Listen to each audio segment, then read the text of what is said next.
ಎಲ್ಲ ಸಂಬಂಧಗಳು ಚೆನ್ನಾಗಿರ್ಬೇಕು ಅಂದ್ರೆ ಮೊದಲು ನಮ್ಮ ಜೊತೆ ನಮ್ಮ ಸಂಬಂಧ ಚೆನ್ನಾಗಿರ್ಬೇಕು. ಹಾಗಾಗಿ ನಿಮಗೆ the relationship begins with you. ಅತ್ಯುತ್ತಮ ಸಂಬಂಧಗಳಿಗಾಗಿ 21 ಭಾವನೆಗಳು ಸಂಬಂಧಗಳನ್ನ ಉಳಿಸ್ಕೊಳ್ಳೋದಲ್ಲ, ಅರಳಿಸುವ ಕಲಿಕೆಯನ್ನ ನಾವು ಕಲಿಬೇಕಾಗಿದೆ ಅಂತ ಹೇಳಿ ಈ ಪುಸ್ತಕದಲ್ಲಿದೆ. ಹಾಗಿದ್ರೆ ಮೇಡಮ್, ಈ ಬುಕ್ನ ನಾವು ಯಾಕೆ ಓದಬೇಕು ಅಂತ ನೀವು ಕೇಳೋದಾದ್ರೆ, ಯಾಕೆ ಅಂತ ಹೇಳ್ತೀನಿ, ಆಮೇಲೆ ನೀವು ಡಿಸೈಡ್ ಮಾಡಿ.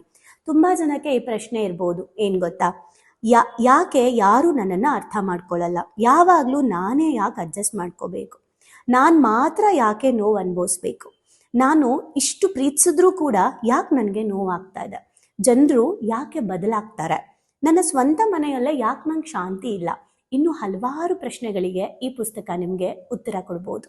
ಹಾಗೆ ಇದರಲ್ಲಿ ಉತ್ತರವನ್ನ ಸೂಕ್ಷ್ಮವಾಗಿ ಕಂಡುಕೊಳ್ಳುವಂತಹ ಪ್ರಯತ್ನ ನಿಮ್ದು ಆಗಿರಬೇಕು. ಈ ಪುಸ್ತಕ ನಿಮಗೆ ಸಂಬಂಧಗಳು ಬಹಳ ಸುಲಭವಾಗಿದೆ ಅಂತ ಹೇಳಲ್ಲ, ನಮ್ಮದೇ ಕನ್ನಡಿ ಅನ್ನೋದನ್ನ ಅರ್ಥ ಮಾಡಿಸುತ್ತೆ. ಆ್ಯಂಡ್ ಈ ಬುಕ್ನ ಓದಬೇಕು ಅಂತ ಅಂದರೆ ಧೈರ್ಯ ಇರಬೇಕು. ಖಂಡಿತ ನಾನು ನಿಮಗೆ ಬಿಲ್ಡಪ್ ಕೊಡ್ತಾ ಇಲ್ಲ, ಆ್ಯಕ್ಚುಲಿ ಧೈರ್ಯ ಇರಬೇಕು. ಯಾಕಂದರೆ ಈ ಪುಸ್ತಕ ಓದ್ತಾ ಓದ್ತಾ ನಮ್ಮ ಅಹಂಕಾರ ಟ್ರಿಗರ್ ಆಗುತ್ತೆ, ನಮ್ಮ ಕೊರತೆಗಳು, ನಮ್ಮ ನ್ಯೂನ್ಯತೆಗಳು ನಮಗೆ ಕಾಣಿಸೋಕ್ಕೆ ಸ್ಟಾರ್ಟ್ ಆಗುತ್ತೆ. ಯಾರು ನಿಜವಾಗ್ಲೂ ಟ್ರಾನ್ಸ್ಫಾರ್ಮೇಷನ್ ಆಗಬೇಕು, ಪರಿವರ್ತನೆ ಆಗಬೇಕು ಅಂತ ಬಯಸ್ತೀರಾ, ಅವ್ರು ಮಾತ್ರ ಈ ಬುಕ್ಕನ್ನ ಖಂಡಿತ ಓದ್ಕೊಂಡು ಅರ್ಥ ಮಾಡಿಕೊಂಡು ಅಳವಡಿಸ್ಕೊಳ್ಳೋಕ್ಕೆ ಸಾಧ್ಯ. ಯಾಕಂದರೆ ಇದರಲ್ಲಿ ಇರುವಂತಹ ಟಾಪಿಕ್ಸ್ ಆಗಿದೆ.